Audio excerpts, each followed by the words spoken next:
Sex is a blood covenant, a call to purity and life. You are not your own.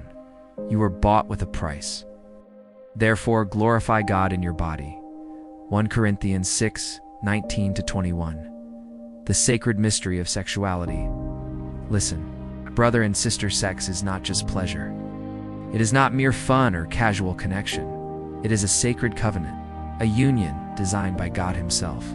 The world has corrupted what was meant to be holy, but the truth remains. Sex is a covenant sealed in blood, an exchange of souls, and a joining of destinies before heaven. The Catechism teaches, sexuality affects all aspects of the human person in the unity of his body and soul. It especially concerns affectivity, the capacity to love and to procreate, and in a more general way, the aptitude for forming bonds of communion with others. CCC 2332. God designed sex not as entertainment, but as a sacramental sign of covenant love, echoing His own fidelity to His people. For this cause shall a man leave his father and mother, and shall cleave to his wife, and they shall be two in one flesh. Mark 10:7-8. The YOUCAT beautifully summarizes this truth. Sexuality is more than just having sex. It affects our whole being.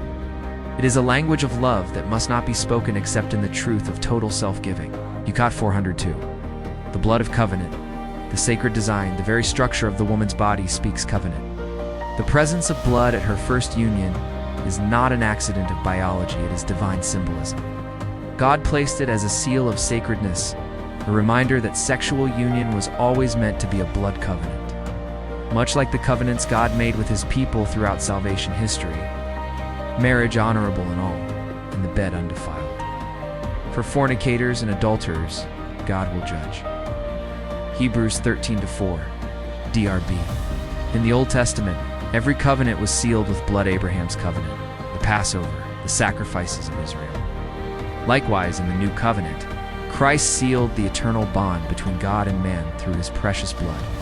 When we misuse the gift of sexuality, we mock that sacred blood and defile a divine symbol. Without the shedding of blood, there is no forgiveness of sins. Hebrews 9:22. 3.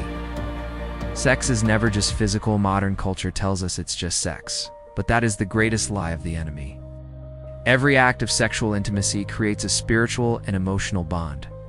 You do not merely share a body, you share a soul. He that is joined to a harlot is made one body. The CCC affirms, the sexual act must take place exclusively within marriage.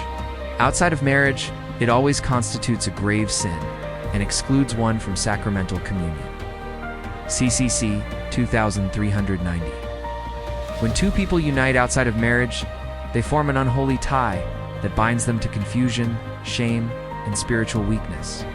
You cannot join your soul to another without consequence. St. John Vianney once said, "Impurity extinguishes the light of the soul for the slavery of lust." Every encounter outside of marriage is a spiritual exchange. Each time a man lies with a woman not his wife, he gives away part of his strength, dignity, and divine purpose. Lust does not liberate, enslaves. His own iniquities catch the wicked, and he is fast bound with the ropes of his own sins.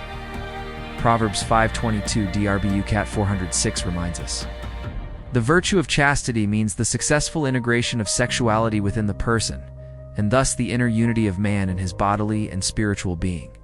Outside marriage tears that unity apart. It divides your heart and scatters your destiny. It leaves your soul bound in invisible chains. 5. Transfer of spirits and brokenness. There is a spiritual reality few speak about. Every sexual encounter is a transfer of spirits. When you unite with someone, you also unite with their wounds, their sins, their generational burdens. St. Alphonsus Liguori warned, "Many are in the hospital and in their graves because of sins of impurity." The Bible cautions, "He that committeth adultery with a woman is foolish. He that keepeth her shall destroy his soul." Proverbs 6:32. B. When you unite with someone carrying unhealed wounds, you inherit their chaos. When you unite with someone under a curse, that curse can attach itself to your life. You become a vessel of their brokenness. Be not deceived. Evil communications corrupt good manners. 1 Corinthians 15:33.